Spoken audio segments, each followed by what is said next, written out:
So, what in the world does your kitchen blender have in common with a massive, multi-ton electric train?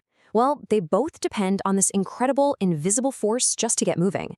Today, we're going to unpack that single, powerful push that makes pretty much everything go. I mean, really stop and think about that for a second. How does a locomotive weighing hundreds of tons, just sitting there dead still on the tracks, suddenly lurch forward? Or how does a giant industrial crane lift a steel beam from a complete standstill? It's not some gradual buildup. Nope, it's an instant burst of power. A burst that has to overcome the incredible laziness of matter, what scientists call inertia. That one moment is everything. It's the line between standing still and going somewhere. And that initial kick? Yeah, it's got a name. In the world of physics and engineering, we call it starting torque. And you can think of it as the hero of our story today, the real muscle that does all the heavy lifting right at the very beginning. So to get just a little more specific, starting torque is that twisting force a motor generates the very instant you flip the switch, when its speed is literally zero. It's the raw, brute force it needs to just break free from being stationary. And that, right there, is the million-dollar question for any engineer who's designing a motor. How do you cook up the perfect amount of starting torque? Well, like any good recipe, it all comes down to a few key ingredients, all working together in perfect harmony. So, what are these main ingredients in our starting torque recipe? Well, before we get down to the exact measurements, the basic science tells us that the power of this initial kick really depends on a mix of three fundamental things. All right, here's our basic recipe. Don't let the symbols freak you out. It just says that the starting torque, that's our T sub S, is directly related to these three things, phi I2 and cosine phi 2.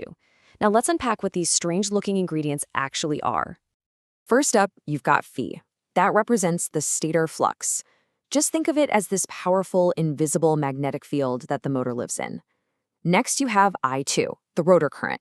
This is the actual electricity we're pumping through the part of the motor that spins. And finally, cosine phi 2, the power factor. This one's super important. It's a measure of efficiency. It tells us how well that current and the magnetic field are working together to create that turning force. Okay, so that first formula, it's great for getting the basic idea.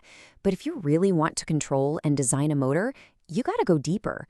We need the complete formula. And to do that, we're gonna follow the science, step by step, right from our source material. And here it is. This is our source. And I know, it looks like a page ripped straight out of a heavy-duty engineering textbook, 'cause it is. But don't worry about it. We're gonna walk through this together. Everything we need to know is right here on this page. Okay, let's dive in. To get our final, complete recipe, we've got to look a little closer at two of our ingredients, that rotor current I2 and the power factor, cosine phi 2. Turns out, they each have their own little mini recipes based on what the motor is actually made of. First up, rotor current, I2. Our source shows that it's basically the rotor's voltage, that's the electrical push, divided by something called impedance. Just think of impedance as the total hassle the current has to deal with. It's a mix of normal electrical friction, which we call resistance, and another thing called reactance, which is kind of like an opposition to any change in the flow. And next up is our efficiency measure, the power factor. The source here shows that this is just a simple ratio. It's the rotor's friction, R2, divided by the total opposition, that impedance thing again. So the more of that total opposition is just simple resistance, the more efficient the whole thing is. So let's just do a real quick recap of these new terms. You've got E2, the electrical push, you've got R2, the electrical friction, and then you have X2, the reactance, that special kind of opposition that fights back against any change. These three things, they work together to define exactly how our motor is going to behave when it starts up. Okay, we've got all our pieces defined. Now comes the magic moment. The source shows us the next logical step. We plug these more detailed explanations for current and power factor right back into our original recipe. This is where it all comes together to give us the complete practical formula.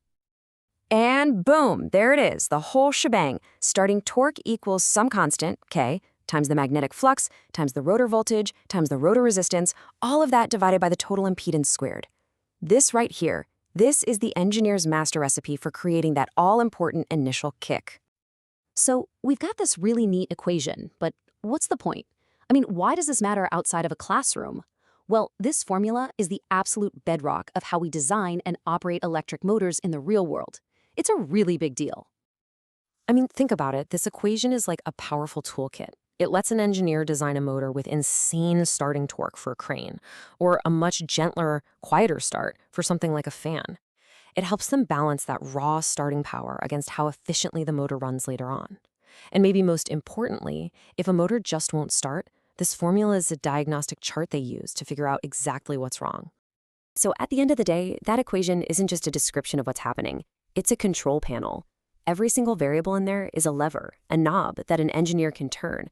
By changing the resistance or tweaking the magnetic flux, they can precisely tune a motor for any job you can possibly imagine. It's literally a blueprint for creating power. And that leaves us with one final thought. Looking at that formula, now that you know the recipe, now that you know what each ingredient does, how would you design it? What levers would you pull to build a motor with the most powerful kickstart imaginable? Think about it. That's the exact challenge that engineers get to solve every single day.